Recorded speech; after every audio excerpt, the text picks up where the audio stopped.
बृहद द्रव्य संग्रह ग्रंथ, इस ग्रंथ की 27वीं नंबर की गाथा पर चर्चा अपनी चलेगी। गाथा नंबर 27। अब प्रदेश का लक्षण दिखाते हैं।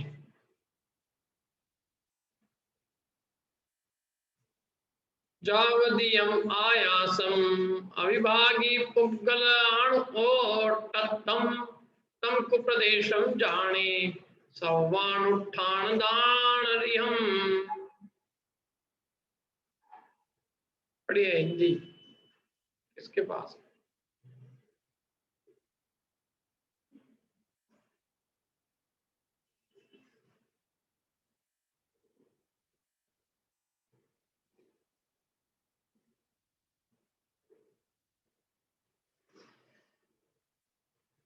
पढ़िए।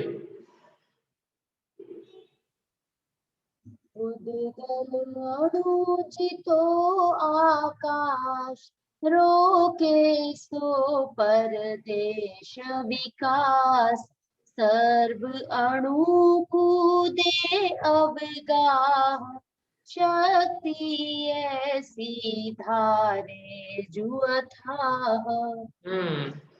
ये बिल्कुल सेम टू सेम अभी हमने गाथा पढ़ी है। बता सकते हो आप कहाँ पढ़ी है? सेम टू सेम है बिल्कुल। ये गाथा और वो गाथा जो अपन ने पढ़ी है वो सेम है।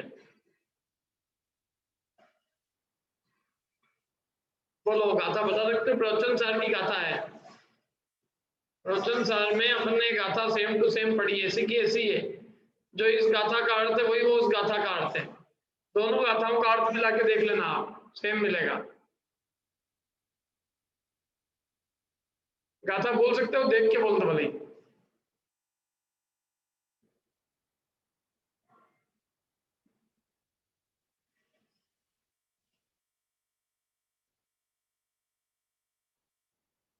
नहीं किसी के पास? चलो मैं दिखाता हूँ फिर।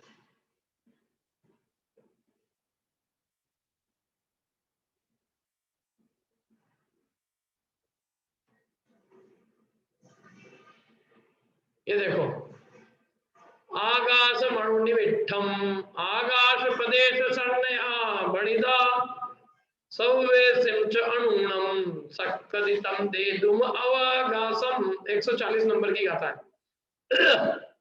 प्रवचन सार की।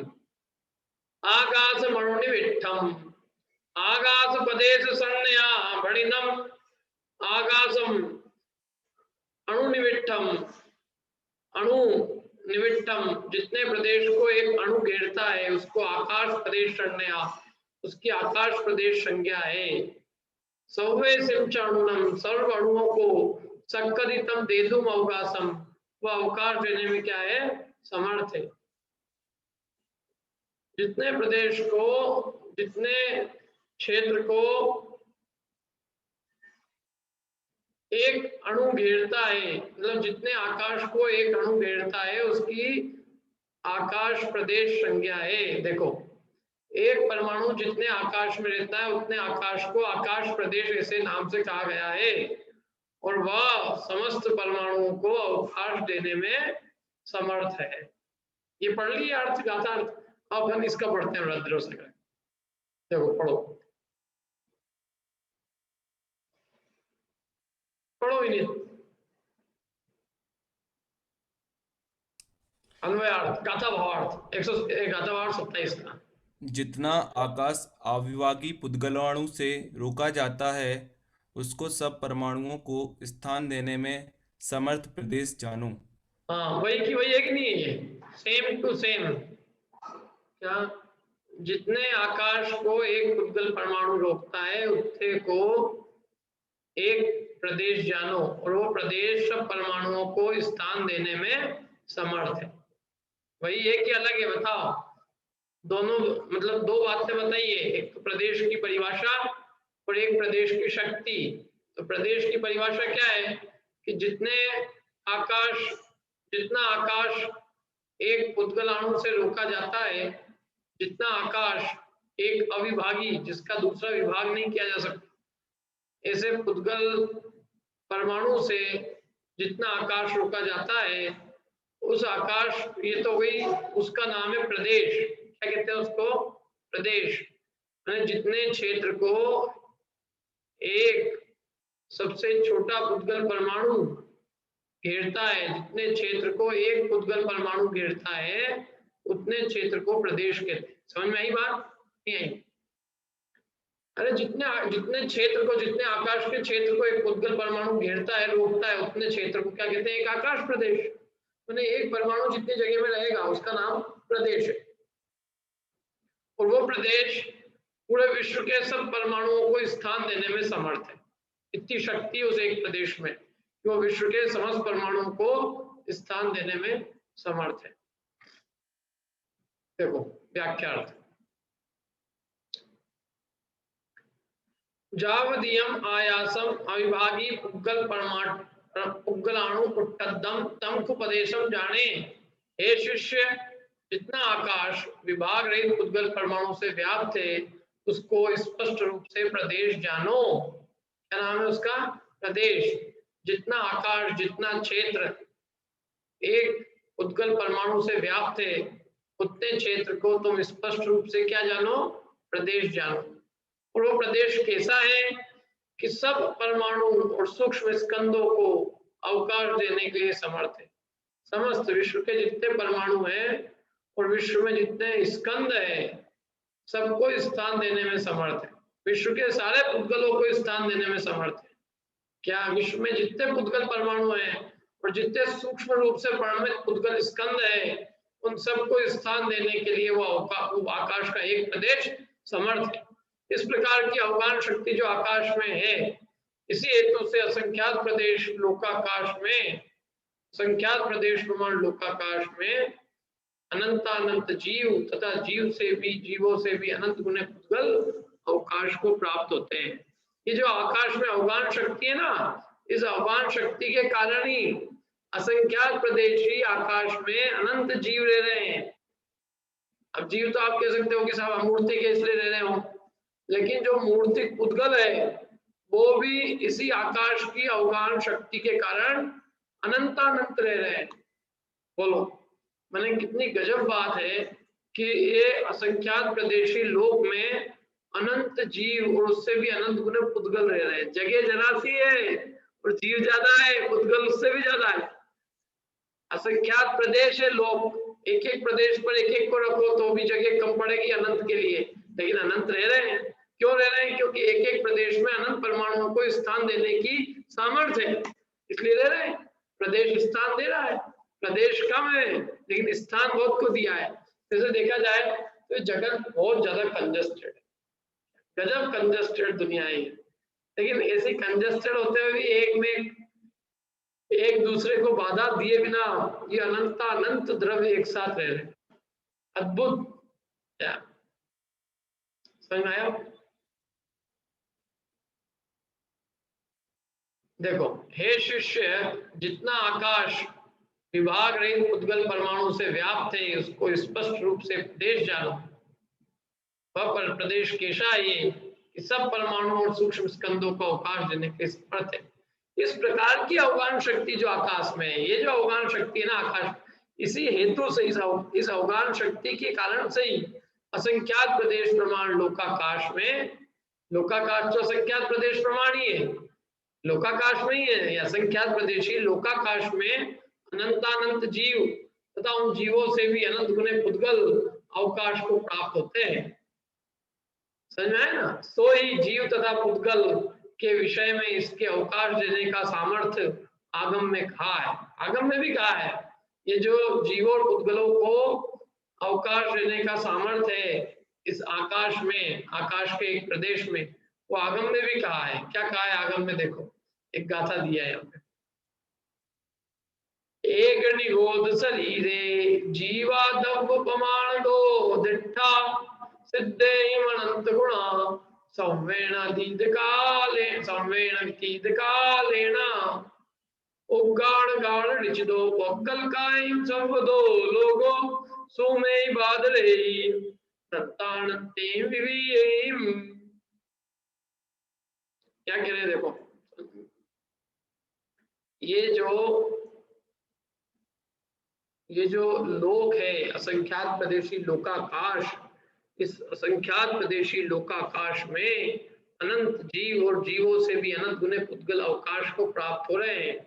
क्यों? क्योंकि एक एक प्रदेश में अनंतानंत पुद्गल परमाणुओं को, अनंतानंत सूक्ष्म स्कंदों को अवकाश देने की सामर्थ्य है, और इस कारण से इस असंख्यात प्रदेशी लोक में अनंत जीव और उससे भी अनंत गुने पुद्गल अवकाश को प्राप्त होते हैं। और इसके संबंध में जीव और पुद्गलों को जो अवकाश देने की सामर्थ्य है, उस अवकाश देने की सामर्थ्य की पुष्टि अब आगम से कर रहे हैं। आगम की दो गाथाओं के उदाहरण दे रहे हैं कि इस बात की, हमारी जो बात है ना, इसकी पुष्टि आगम के उदाहरणों से होती है। किस बात की पुष्टि? दो गाथाएं हैं। पहली गाथा से इस बात की पुष्टि करेंगे कि अनंतानंत जीव इस छोटे से लोकाकाश में रह रहे हैं। एक तो उसके लिए उदाहरण दिया है, उसके लिए गाथा का उदाहरण दिया है कि एक निगोद शरीर में द्रव्य प्रमाण से माने संख्या की अपेक्षा जितने भूतकाल के अंदर सिद्ध हुए हैं, उनसे भी अनंत गुणे सिद्ध, जितने सिद्ध हुए उनसे अनंत गुणे जीव एक निगोद शरीर में है। कितने शरीर? एक निगोद शरीर में कितने जीव? एक निगोद शरीर में कितने जीव? जितने आज तक सिद्ध हुए हैं उनसे भी अनंत गुणे सिद्ध, अनंत गुणे जीव एक निगोद शरीर में है। एक निगोद शरीर में एते जीव बखान, तीन काल के सिद्ध सब एक भाग परमाणु। एक निगोद शरीर में इतने जीव हैं कि तीन काल के सिद्ध उस एक निगोद शरीर में पाए जाने वाले जीवों का अनंतवा भाग है। तो दूसरी तरफ से कहें तो जितने जीव मोक्ष गए हैं उनसे अनंत गुणे जीव एक निगोद शरीर में रहते हैं। तो बोलो, शरीर तो एक ही निगोद का है ना, और एक निगोद शरीर में अनंत जीव रह रहे हैं। तो इसका मतलब उस एक शरीर जितने क्षेत्र में अनंत जीवों को अवगाहन देने की सामर्थ्य आकाश में है ना, जब तो इतने सारे जीव एक साथ रह रहे हैं, यदि एक शरीर में अनंत जीवों को अवगाहन देने की या उतने क्षेत्र में अनंत जीवों को अवगाहन देने की सामर्थ्य आकाश में नहीं होती, तो एक निगोद शरीर में अनंत जीव कैसे रहते हैं? और रह रहे हैं। एक निगोद शरीर में अनंत जीव रह रहे हैं। यदि अपन ऐसे जैसे अपन जीवों को गिनते हैं ना एक एक शरीर से, कि एक शरीर, एक चींटी दिख रही है, दो चीजें, अपन ऐसे गिनती करते, काउंट करते दिखने वाले जीवों की, तो ये तो अनादिकाल से कब से मोक्ष हो गया होता, क्योंकि दिखने वाले जीव तो जरा से हैं, असंख्यात हैं। असंख्यात काल तो एक कल्पकाल में ही पूरे हो जाते सारे से, कल्पकाल में तो नहीं होते, पर फिर भी एक कल्पकाल में नहीं होते तो समझ लो असंख्यात कल्पकाल में हो जाते हैं, अनंत काल नहीं लगता। क्या असंख्यात ही मतलब काल में सारे जीव मुक्ति को प्राप्त हो गए होते हैं, लेकिन एक्चुअल जो जीव संख्या है ना वो कहाँ है?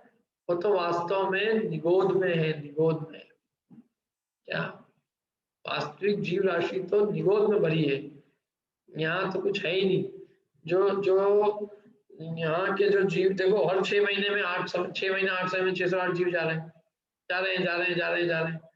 तो अनादिकाल से यदि जीव मतलब यदि ये लोक के एक एक प्रदेश पर एक एक जीव माथा, क्या तो असंख्यात प्रदेशी लोक है, तो असंख्यात काल में सब जीव मोक्ष चले जाते हैं, कोई बचता ही नहीं। यदि एक एक प्रदेश पर एक एक जीव को भी अपन रखते थे, लेकिन एक प्रदेश पर क्या एक निगोद शरीर में अनंत जीव है। जब एक शरीर में अनंत जीव हो गए और वो जितने जीव है एक निगोद शरीर में, वो उसके अनंत भाग भी अनंत काल में जीव मोक्ष नहीं जाएंगे। फिर समझ में आता है ना कितने सारे जीव एक साथ रह रहे हैं। ओह, कितने जीव राशि भरी बिल्ला रही है बेचारी, जन्म मरण जन्म मरण जन्म मरण जन्म मरण कर रही, बाहर निकलने की सामर्थ्य नहीं। बाहर कैसे निकले समझ में नहीं आ रहा।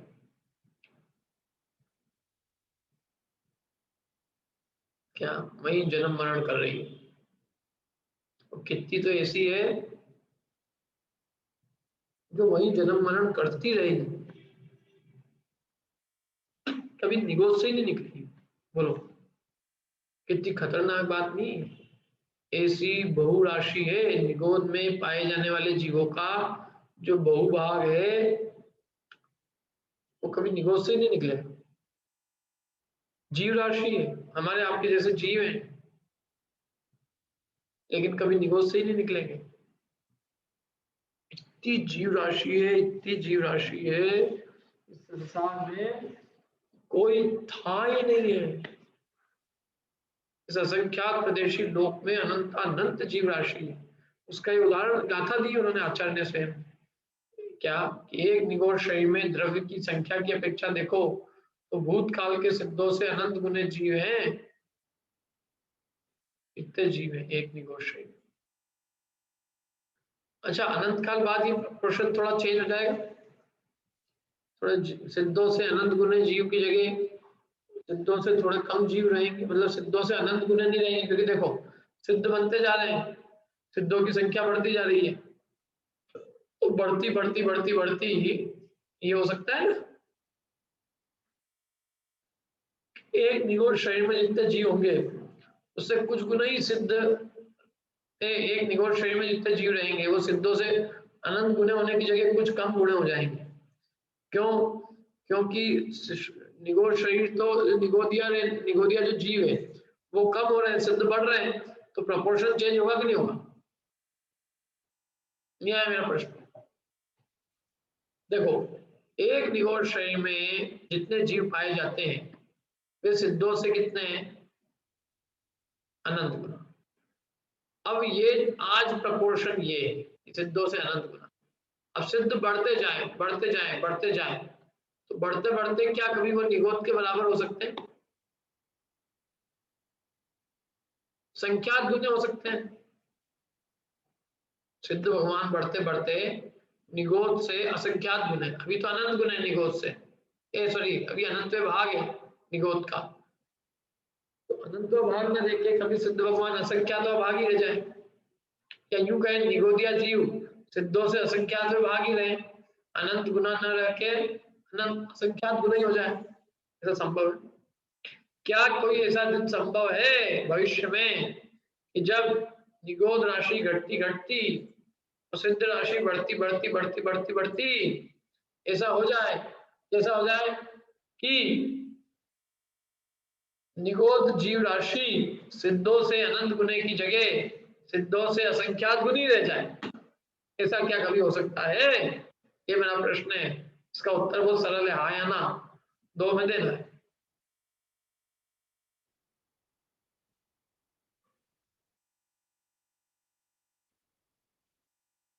बोलिए वंदना जी। नहीं होगा कभी, तो ये प्रपोर्शन हमेशा ऐसे ही रहेगा ऐसे ही रहेगा। अनंत काल बाद जाने के बाद भी? हाँ, तो जबकि कमी तो हो रही है, थोड़ा बहुत तो प्रपोर्शन कम होना चाहिए ना? नहीं पर वो बहुत ज्यादा अनंत गुना है ना, वो बहुत ज्यादा है। तो भी जैसे अनंता अनंता अनंता अनंता अनंता अनंता अनंता अनंता अनंता अनंता काल जाने के बाद ही सही कुछ तो कमी पड़ेगी। नहीं, क्योंकि जैसे भविष्य काल के समय बहुत ज्यादा अनंत गुना है ना, वो कभी भूतकाल से कम नहीं होगा, वैसे ये भी। हाँ बराबर है। जैसे भूत से हमेशा भविष्य अनंत गुना रहेगा, ऐसे ही तीन काल के सिद्धों से निगोदिया जीव हमेशा अनंत गुने रहेंगे, हमेशा। वो तो तीन काल के लिखा है ना यहाँ पे, इसलिए तो जैसे यहाँ तो भूतकाल के सिद्धों से लिखा है, लेकिन तीन काल के भी जीव देख लो तो तीन काल के जीवों से भी, तीन काल के सिद्धों से भी एक निगोद शरीर में अनंत गुना जीव। क्या तीन काल के सिद्धों से अनंत गुने जीव एक निगोद शरीर में है? मतलब कितने जीव है? एक तो ये जीव को अवकाश देने की सामर्थ्य बताई, दूसरा देखो पुद्गल की अवकाश की सामर्थ्य बताते हैं। इसके दोए भी है, इतनी दोए भी। एक निगोद शरीर में एते जीव बखान तीन काल के सिद्ध सब एक भाग परमा, एक निगोर शरीर में इतने जीव है कि तीनों काल के सिद्ध एक निगोर शरीर में पाए जाने वाले जीवों का अनंतवा भाग है। इतने जीव राशि, अक्षय अनंत जीव राशि, अक्षय अनंत, जन्म मरण करती रहेगी। कब से? अनादिकाल से। कब तक करती रहेगी? तो अनंत जीव राशि तो ऐसी है जो करती रहेगी, कभी निगोर से ही बाहर नहीं निकलेगी। ये खतरनाक बात है कि निगोर से बाहर ही निकले। आप और हम कितने बहुत सौभाग्यशाली नहीं, फिर भी रो रहे हैं कि हमारी कितनी सौभाग्य है कि हम उस निगोर से बाहर निकल आए और इतना ही नहीं, मनुष्य बन गए। एक कोई गजब पुण्य का उदय है। अब आगे देखो, पुद्गल की सामर्थ्य बता रहे हैं। यह लोक सब तरफ से विविध तथा अनंतानंत सूक्ष्म बादल पुद्गल कायों द्वारा अति सघनता के साथ भरा हुआ है। ये दूसरी गाथा थी इसकी।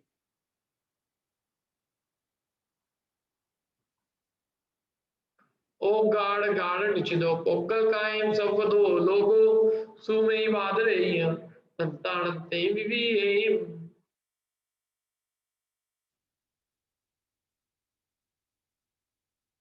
सब तरफ से विविध तथा अनंत, यह लोक सब तरफ से विविध तथा अनंतानंत सूक्ष्म और बहादुर पुद्गल कायों द्वारा अति सघनता के साथ भरा हुआ, मतलब खूब ठूस ठूस के भरे हैं।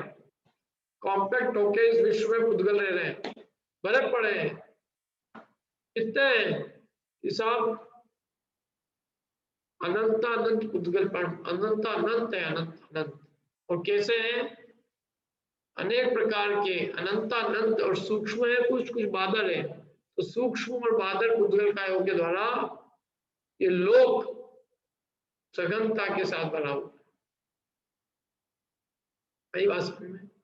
फिर से बोलता हूं, ये लोक सब तरफ से चौं ओर से अनेक प्रकार के अनंतानंत सूक्ष्म और बादल पुद्गल कायों के द्वारा अत्यंत सघनता के साथ भरा हुआ है। ये किसकी सामर्थ्य बताई? उद्गल को अवकाश देने की।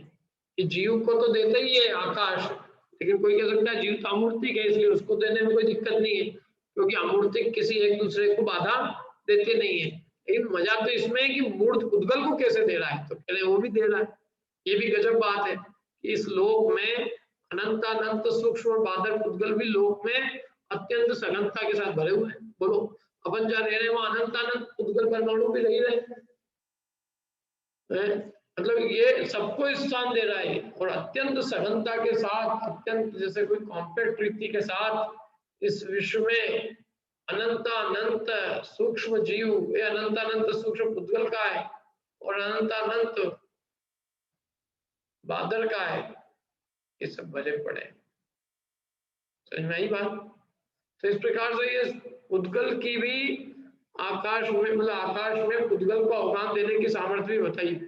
जीवों को तो अवकाश दिया ही है, एक निगोर शरीर में सिद्धों से अनंत गुने जीव है, ये तो भी जीवों को अवकाश देने की सामर्थ्य आकाश की।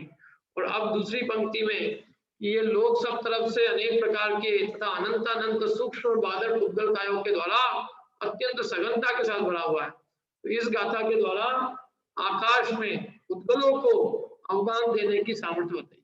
क्या असंख्यात प्रदेशी लोक में अनंतानंत पुद्गलों का अवगान देने की सामर्थ्य है। न केवल सामर्थ्य है बल्कि अवगान मतलब अत्यंत सघन पुद्गल कायों के द्वारा ये लोक भरा हुआ है। क्या केवल सामर्थ्य नहीं है बल्कि वास्तविकता है, मतलब वास्तविकता में ऐसी स्थिति हो रही है कि लोक जो है वो अनंत सूक्ष्म बादल पुद्गल कायों के द्वारा सघनता के साथ भरा हुआ है। अब कदाचित किसी का ऐसा मत हो कि मूर्तिमान पुद्गलों का तो अणु तथा द्वैणिक स्कंद आदि विभाग है, इसमें कुछ विरोध नहीं है, किंतु अखंड तथा अमूर्त आकाश द्रव्य की विभाग कल्पना कैसे? बहुत अच्छा प्रश्न किया है।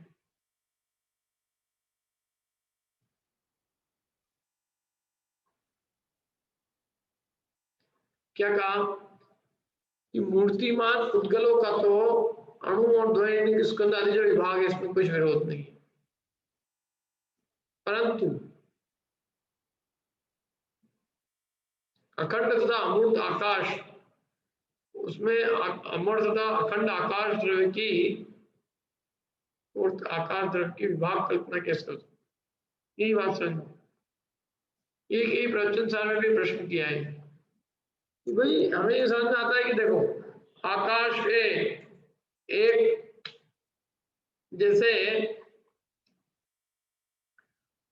पुद्गल है तो पुद्गल का तो आप टुकड़ा कर सकते हो, स्कंद के टुकड़े कर सकते हो ना, तो एक स्कंद के अंदर 2 अणु वाला स्कंद, 3 अणु वाला स्कंद, ऐसे अनेक टुकड़े किए जा सकते हैं।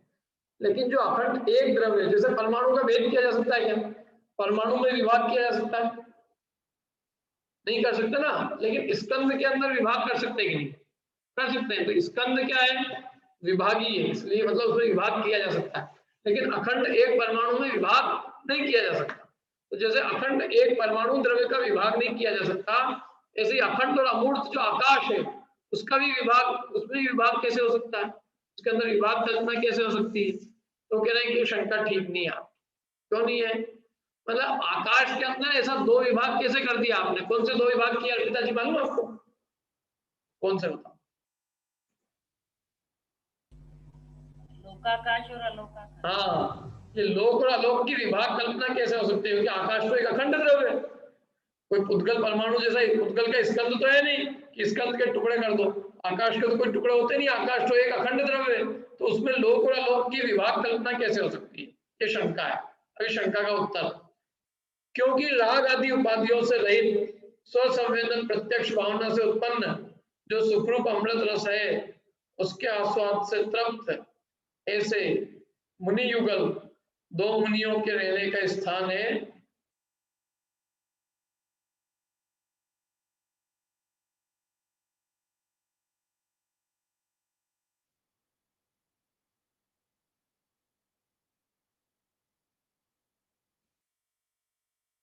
में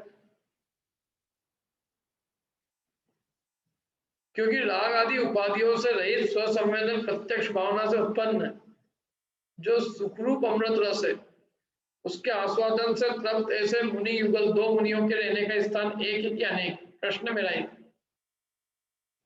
हाँ बोलिए वंदना जी, क्या कह रहे हैं। हम तो ये पूछ रहे हैं कि वो जैसे बादल परमाणु भी होते हैं, वो अनंत अनंत होते हैं, बादल पुद्गल परमाणु नहीं, बादल तो परमाणु होता है। नहीं, बादल स्कंद, मतलब अपन पुद्गल स्कंदों की बात कर रहे थे ना। हाँ, बादल स्कंद भी अनंत अनंत है, अपने एक दूसरे को स्थान देके रह रहे हैं। तो वो अपन जो पढ़े थे वो सूक्ष्म रूप से परिणमित है, तो वो आप ले सकता है, बादल भी दे सकता है। बादल भी जब क्या होता है, बादल भी सूक्ष्म रूप से परिणमते हैं तो ले सकते हैं, नहीं तो कैसे रहेंगे। वही तो पूछ रहे थे, तो बादल मतलब सूक्ष्म रूप से परिणमित हो तो रह सकता है। अब ये जैसे क्या है, देखो मैं आपको, जैसे अब अपना पानी है, पानी है ना, पानी में शक्कर है, तो एक अपेक्षा अगर शक्कर देखा जाए तो बादल है, लेकिन जब वो पानी में जाती है तो बहुत सारे पानी में भी बहुत सारे, पानी में बहुत सारी शक्कर समा जाती है। दूध है, दूध में आपने 1 लीटर शक्कर डाली तो भी समा गई, और डाल दी 1 लीटर तो भी समा गई, तो वो समा कैसे गई उत्ते से दूध में, 1 गिलास दूध में 4 बोरी शक्कर समा सकती है, थोड़ी थोड़ी करके डालो, कैसे समा गई। शक्कर तो स्थूल थी और दूध भी स्थूल है, बादल है, फिर भी समान है कि नहीं समान। वो तो अपन फिजिक्स के हिसाब से देखें तो उनमें क्या परमाणु बीच में दूर दूर रहते हैं, इसके समा जाते हैं। नहीं पर मतलब वो बादल, दोनों बादल होते हुए भी जब वो दूध में शक्कर यूं अलग रहेगी तो नहीं समाएगी, और शक्कर दूध के अंदर जाने पर समा जा रही है। नहीं, जैसे आप देखो बादल परमाणु का एक, वैसे देखें तो एक प्रदेश घेरना चाहिए, यदि ऐसे रहे तो असंख्यात ही रह सकते हैं ना। हाँ, लेकिन आप देखो कि ये क्या होता है कि ये एक्चुअल में परस्पर में उस ऐसा परिणमन करते हुए हे बादल, लेकिन बादल होते हुए भी इनका परिणमन इस जाति का है कि ये सूक्ष्म रूप से परिणमन करके और परस्पर में अवगान देके ले जाते हैं। जब भी वो बोलते हैं एक पेंसिल की नोक में अनंत परमाणु है, वही दिखेगा जिसमें अनंत उद्गल परमाणु है,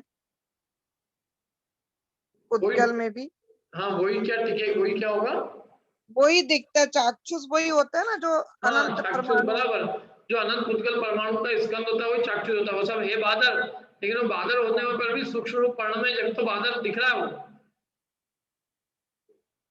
देखो ये जो है, मैं कहता हूँ अपना हाथ है, ये बादल है कि सूक्ष्म है? इसमें है बादल, ये खुद बादल हो गया, लेकिन इसमें अनंत परमाणु जो है वो सूक्ष्म रूप से पर्ण में, जब तो वो एक हाथ में अनंत उद्गल परमाणु ले रहे हैं, यदि वो सूक्ष्म रूप पर्ण से नहीं तो एक हाथ में अनंत उद्गल परमाणु कैसे ले जाए? वो भले ही वो स्कंद बनाए बादल, ये एक एक चीज में जो भी स्कंद अपने को दिख रहे हैं, ये सब मतलब ये सब स्वयं बादल है, जो दिख रहे हैं वो बादल है, लेकिन फिर भी ये परिणमन इनका जो है वो सूक्ष्म रूप हुआ। अच्छा, इनके मतलब अंदर उसके परमाणु किस रूप से परिणमित हुए? परमाणु सूक्ष्म रूप नहीं परिणमते, तो ये अनंत परमाणु का स्कंद होता ही कैसे? मतलब अनंत परमाणु इतने स्थान में कैसे घेर लेते बताओ? ये जितने भी अपने को दिख रहे हैं, यदि ये सूक्ष्म रूप न परिणमे तो इतने से क्षेत्र में इतने अनंत परमाणु कैसे आ रहे हैं? क्योंकि है तो जो भी दिख रहे हैं वो सब है तो अनंत परमाणु, और जगह जगह भी। हाँ बोलो। स्कंद भी बादल रूप परिणम सकता है और सूक्ष्म रूप भी परिणम सकता है। हाँ स्कंद भी बादल और सूक्ष्म रूप परिणमता है। जैसे शरीर है, जीव का शरीर है तो सूक्ष्म रूप परिणम रहा है, तो वो तो स्कंद ही है ना। हाँ बोलो विनीत। पंडित जी, जो जैसे साइंस वाले स्पेरिकल बताते हैं एटम का साइज, तो जैन धर्म में क्या बताया गया है अपने यहाँ षटकोण, षटकोण, 6 कोण, क्यूब, क्यूब? हाँ। ओके। और जो आत्मा मतलब जो उसमें प्रदेश समाते हैं, तो वो सारे स्पेरिकल ही रहते थे कि दूसरे शेप के रह सकते हैं?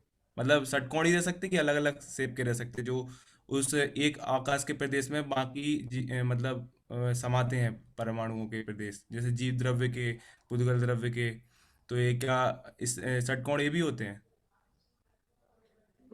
मतलब एक आकाश प्रदेश में जितने जीव और पुद्गल समा रहे हैं, तो उन सबकी जो भी आकार हो, सबके अलग अलग आकार हो सकते हैं। आकार अलग अलग हो सकते हैं? हाँ तो फिर वो फिट कैसे आएंगे? मतलब वो क्या होता है कि मैंने किसका आकार बताया, परमाणु का आकार बताया षटकोण, प्रदेश का हाँ। नहीं। अच्छा, तो आकाश प्रदेश का क्या है फिर आकार? आकाश प्रदेश का क्या आकार है? कुछ आया है इस संबंध में मतलब? परमाणु जितनी जगह घेर रहा है उसके नाम आकाश है, तो आकाश का भी आकार उस अपेक्षा से वैसे वैसे वो जो षटकोण कहा ना, वो इसलिए क्योंकि 6 चीजों को वो एक्चुअल में 6 दिशाएं हैं, उसमें 4 दिशाएं और एक ऊपर नीचे, इस तरह से वो जैसे एक क्यूब होता है ना अपना, 2D गोल, 3D होगा ना पूरा? गोटी 3D गोटी, स्ट्रक्चर? अच्छा, जिसमें 2D गोटी में 6 अंक रहते हैं ना, क्या नाम कहते हैं, कौन सी गोटी होती है वो? डाइस। हाँ डाइस, बिल्कुल हाँ डाइस के आकार का है वो, तो वो परमाणु है डाइस का आकार का, क्योंकि अब डाइस के आकार का है तो 6 जगह तो रहेगी ना, कोई भी चीज देखो आप, हाँ, उसमें घूमना 6 तो। जगह निकल जाएगी। हाँ। ऐसे प्रदेश भी 6 षटकोणी आ जाएगा, तो अच्छा गोल ठीक। गोल गोल जो भी बनेगी चीज वो तो स्कंद की बनेगी, परमाणु में नहीं बनेगा। अच्छा, क्लियर।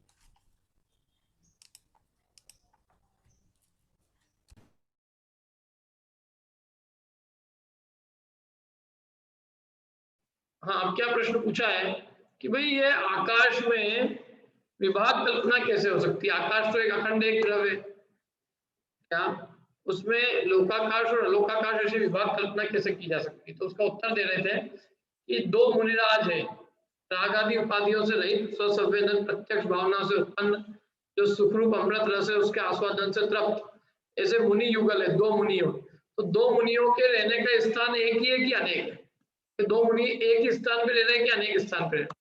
यदि दोनों का निवास क्षेत्र एक ही है तब तो दोनों की एकता हुई, दोनों एक ही स्थान में रह रहे हैं, दोनों की एकता हुई, लेकिन क्या हो सकता, ऐसा संभव है कि दोनों एक ही स्थान पे रह जाए? नहीं है, परंतु ऐसा नहीं है, दोनों एक स्थान पे तो रह नहीं रहे नहीं, इसलिए उन दोनों की एकता है। और यदि भिन्न मानो कि दोनों भिन्न भिन्न स्थान में रह रहे हैं, तो घट के आकाश, पट का आकाश की तरह विभाग रहित आकाश द्रव्य की भी विभाग कल्पना सिद्ध होगी। मैं आपको दूसरा उदाहरण देता हूँ, मुनिराज का तो आपको ऐसा लग रहा होगा आप और हमारा निवास एक है कि अनेक है? अनेक है। यदि अनेक है तो इस आकाश के भी हमने आकाश में विभाग कल्पना सिद्ध हो गई कि आप जिस क्षेत्र पे रह रहे हैं वो आकाश अलग है और हम जिस क्षेत्र पे रह रहे हैं वो आकाश अलग है। तो अखंड एक आकाश में भी हमने विभाग कर दिए कि नहीं कर दिए कि ये इंदौर है, उज्जैन है, क्यों? ये स्नेहलतागंज है और ये पलासिया है और ये गोयल नगर है और ये वैभव नगर है। तो ऐसे हमने अखंड आकाश के अंदर विभाग कल्पना की। दो मुनिराज है तो एक इन मुनिराज के रहने का क्षेत्र है, इन मुनिराज के रहने का क्षेत्र है। तो जब हम लोग में घड़ा जिस आकाश में रह रहा है तो घड़े का आकाश क्यों? ये पट का आकाश, ये कपड़ा जहां गिर रहा है, ये अलमारी का आकाश, ये घड़े का आकाश, ये वहां का आकाश, ये बाल्टी का ऊपर टंकी का आकाश, सब जगह का आकाश, अलमारी का आकाश अलग, लॉकर का आकाश अलग, सब जगह अलग अलग है। जगह जगह की भी अपन ने कीमत कर रखी कि नहीं? क्यों है? अभी गांव के जाएंगे अंदर, वहां खेत का आकाश दे दो, वो खेत का आकाश किसी को नहीं चाहिए, और यहाँ अभी पलासिया का आकाश सबको चाहिए, कोई है कि नहीं? आकाश आकाश ही है, लेकिन अपन ने विभाग कल्पना तो बहुत कर रखी है, जगह जगह में तो विभाग कर रखा है, और फिर भी हमसे कोई कहे कि अखंड आकाश में कैसे विभाग कर रहे हो? तो नहीं कर रहे हैं तो एक काम कर, तेरे घर में मैं आ जाता हूँ और तेरे को वहां जंगल भेज देता हूँ। आकाश है वो भी, वहां ले जाना, वो भी आकाश द्रव्य है, उसमें क्या अंतर पड़ता है? बल्कि वहां तेरे को ज्यादा डबल जगह दे देंगे। यहाँ तो जितनी जगह में रह रहा ना एक कमरे में, तेरे को बहुत बड़ा स्थान दे देंगे, लेकिन फिर भी आदमी उस आकाश में जाने को तैयार नहीं। क्या अंतर है भैया? अंतर है कि नहीं? अखंड आकाश में भी हमने अपने बुद्धि विभाग से खंड खंड रूप कल्पना कर रखी है। ये पहली मंजिल, ये दूसरी मंजिल, अब ये तो एक ही प्लॉट एरिया, लेकिन आकाश के हिस्से बिक रहे हैं कि नहीं बिक रहे हैं? ऊपर का आकाश बेच दिया, फिर इसके ऊपर और आकाश चाहिए तो उसके पैसे अलग लगेंगे। इसके ऊपर का आकाश आपका, बोलो आकाश भी बिक रही है दुनिया में, जगह तो बिक रही है, क्षेत्र बिक रहे हैं। लोग मल्टी दिखाने जाते हैं। ये जो दिख रही है ना, ये आपको ये बीच का स्थान, यहाँ आपका फ्लैट आएगा और आपको इधर से देखने का व्यू मिलेगा। यहाँ से आपकी खिड़की खुलेगी और इधर इनकी खुलेगी और आपका किचन यहाँ रहेगा। कहाँ दिखा रहे हैं सब? कहाँ दिखा रहे हैं? आकाश में। क्या? अच्छा बोला, ये आकाश। तो इस प्रकार से कल्पनाएं होती है भैया, नीचे का आकाश, ऊपर का आकाश में एक ही स्थान पे यूं देखा जाए तो प्लॉट एरिया एक ही है, लेकिन अभी मैं नीचे के आकाश में चले जाऊं, और क्योंकि ये भी सेम आकाश है, अखंड द्रव्य है, तो कहेगा नहीं आप अपने ऊपर के आकाश में जाओ, या नीचे के आकाश में आपको आने की जरूरत नहीं, ये हमारा आकाश, ये आपका आकाश। सबके आकाश बटे हुए हैं, इसलिए अविभागी आकाश यद्यपि अविभागी है, एक है, अखंड है, तो भी उसकी विभाग कल्पना सिद्ध होती है। इन ऐसे 5 सूत्रों द्वारा 5 अस्तिकायों का निरूपण करने वाला तृतीय अंतराधिकार समाप्त हुआ। 5 सूत्र दिए, 5 सूत्र के द्वारा पंच अस्तिकायों का निरूपण पूरा हुआ, और 5 अस्तिकायों का निरूपण पूर्वक ये तृतीय अंतराधिकार पूरा हुआ। इसके पहले के 2 अंतराधिकार कौन कौन से थे?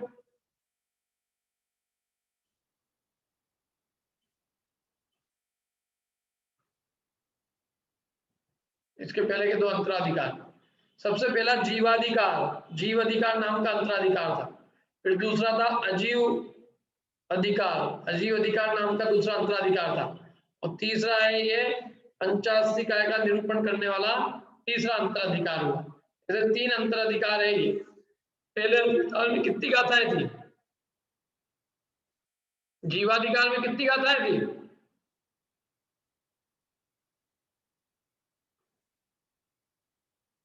14। अजीव अधिकार में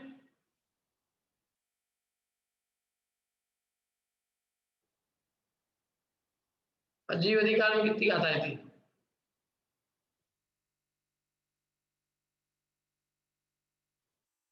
बोलिए बिंदु जी। 8 बराबर सही है, 8 थी, एग्जैक्ट 8 गाथा थी। 8 गाथा में कितने अजीव द्रव्यों का वर्णन था ना? आप बता सकते हो किन किन कितनी गाथाओं में कौन कौन का वर्णन था? हाँ क्या? मतलब अजीव द्रव्यों का जो 8 गाथाओं में वर्णन था उसका उसका उसका ब्रेकआउट बता दो, उसका मतलब ब्रेकअप करके। द्रव्य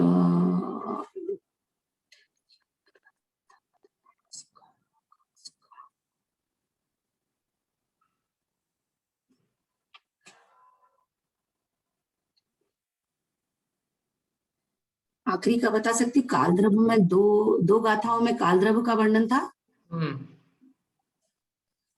और 2 में आकाश द्रव्य का वर्णन था।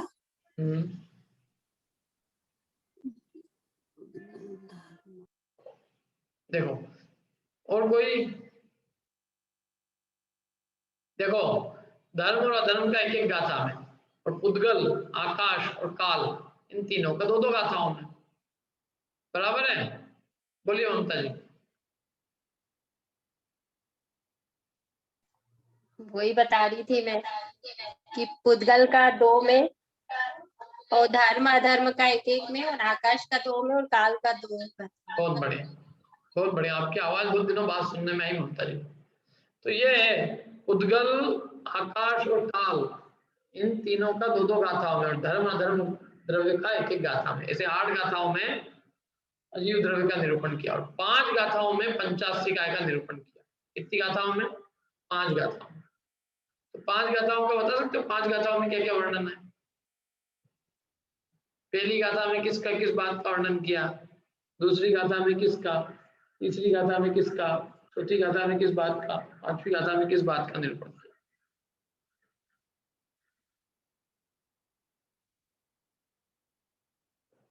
सबसे पहली गाथा में तो सभी द्रव्यों के प्रदेश बताए कि कितने कितने प्रदेश होते हैं, है ना। 6 द्रव्यों के प्रदेशों की संख्या बताई। दूसरी गाथा में क्या बताया, जल्दी बताओ भैया, आप तो रिवीजन नहीं कर रहे हैं, मतलब अभी अपने अधिकार पूरा होना आया। हाँ बोलिए बिंदु जी, दूसरी गाथा में क्या वर्णन है? अस्थि और काय। हाँ, दूसरी गाथा में अस्थि और काय का स्वरूप बताया। अस्थि किसे कहते हैं, काय किसे कहते हैं। तीसरी गाथा में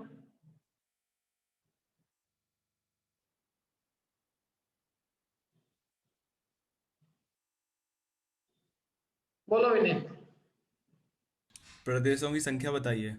तीसरी गाथा में। हाँ, तीसरी गाथा में। तो पहली गाथा में क्या था तब? पहली गाथा में तो मतलब ये बताया था कि नहीं, मेरे को थोड़ा सा और देखना पड़ेगा एक बार। देख लो मैंने कुछ गलत बताया, उससे घूम गया एक्चुअली। हाँ, और कोई बताएगा? 5 गाथाओं का बता दो इकट्ठा।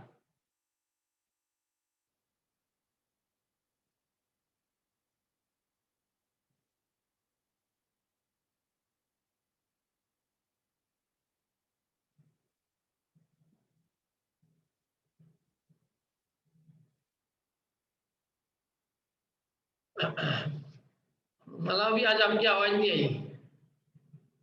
हाँ, कौन बता रहा है? 1 मिनट।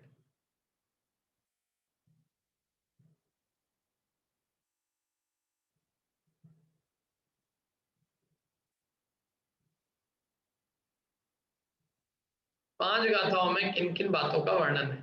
पंचास्ति का अधिकार में 5 गाथाओं में किन किन विषयों का वर्णन है, ये प्रश्न है मेरा सिंपल।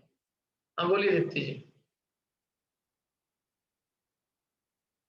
बोलिए। सर मैं देख कर हाँ देख के बताओ, बता तो दो।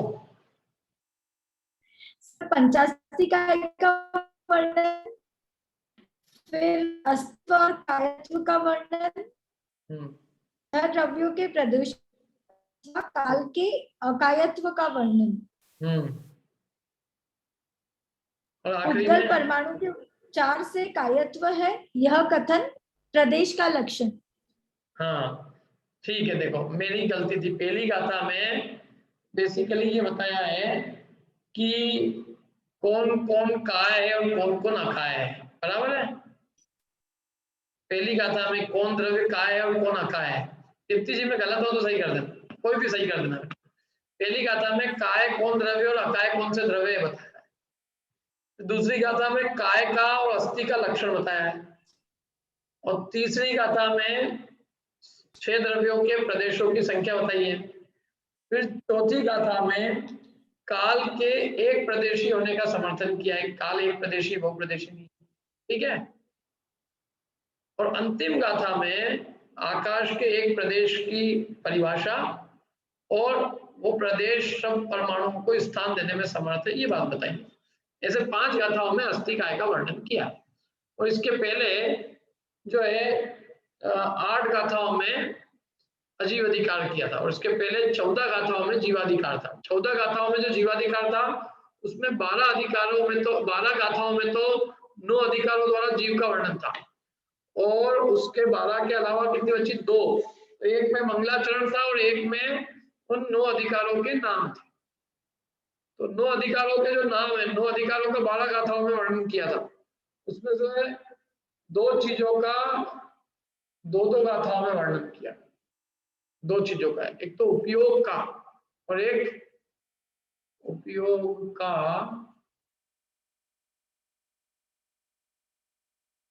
हाँ बोलो बिंदु जी। संसार का था 3 गाथाओं में। हाँ अच्छा, संसार का, हाँ संसार का 3 गाथाओं में और उपयोग का 3 गाथाओं में। उपयोग भी 3 है। आज 3 6 बढ़ गई। और एक्चुअल में वो ऊर्ध्व गमन 2 चीजें का एक ही गाथा में वर्णन आ गया।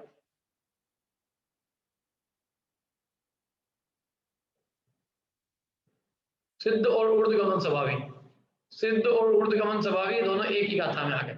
तो इसलिए कुल जो है 4 गाथा बढ़ती, लेकिन उसकी जगह 3 ही बढ़ी, ठीक है।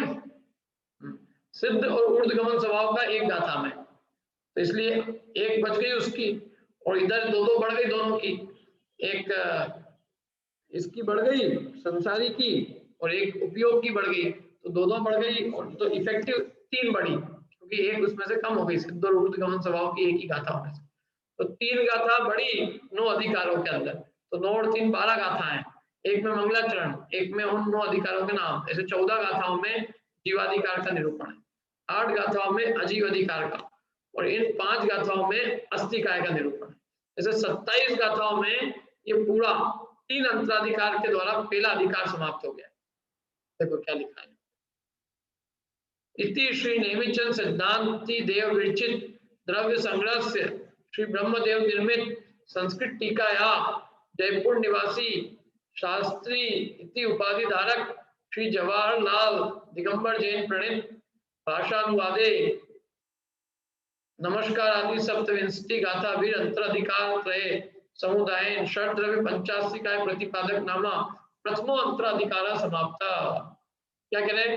नेमिचंद सिद्धांत देव द्वारा विरचित द्रव्य संग्रह की श्री ब्रह्मदेव निर्मित जो संस्कृत टीका है उसका जयपुर निवासी शास्त्री उपाधि धारक श्री जवाहरलाल दिगंबर जैन के द्वारा किया गया भाषानुवाद में नमस्कार को आदि लेकर 27 गाथाओं के द्वारा 3 अंतर अधिकारों के समुदाय द्वारा 6 द्रव्य और 85 काय के प्रतिपादक नामा पहला अंतर अधिकार समाप्त हुआ। एक अंतराधिकार आज अपना पूरा हो गया, वो 27 गाथाओं का एक अचीवमेंट है अपना ये वास्तव। अब अपन इसके कल से अपन दूसरा अधिकार चालू करेंगे। चूलिका है, चूलिका में 6 द्रव्यों की चूलिका है, कल से प्रारंभ करेंगे। आप कुछ पूछना है? कल से अपन चूलिका अधिकार चालू करेंगे और फिर अंत में मोक्ष मार्ग अधिकार है। अभी 2 अधिकार हो रहे। कितनी गाथा है कुल इसमें मालूम है आपको? 27 हुई अपनी, कुल कितनी गाथा है? बोलिए अनिता जी। 58 गाथा है। 58 गाथा, तो अपना लगभग आधा हो गया। जैसे अधिकार 3 है, अभी एक अधिकार हुआ, 2 अधिकार और बचे, चूलिका और मोक्ष मार्ग अधिकार, ऐसे 2 अधिकार बचे हैं अभी। ठीक है, और कोई प्रश्न किसी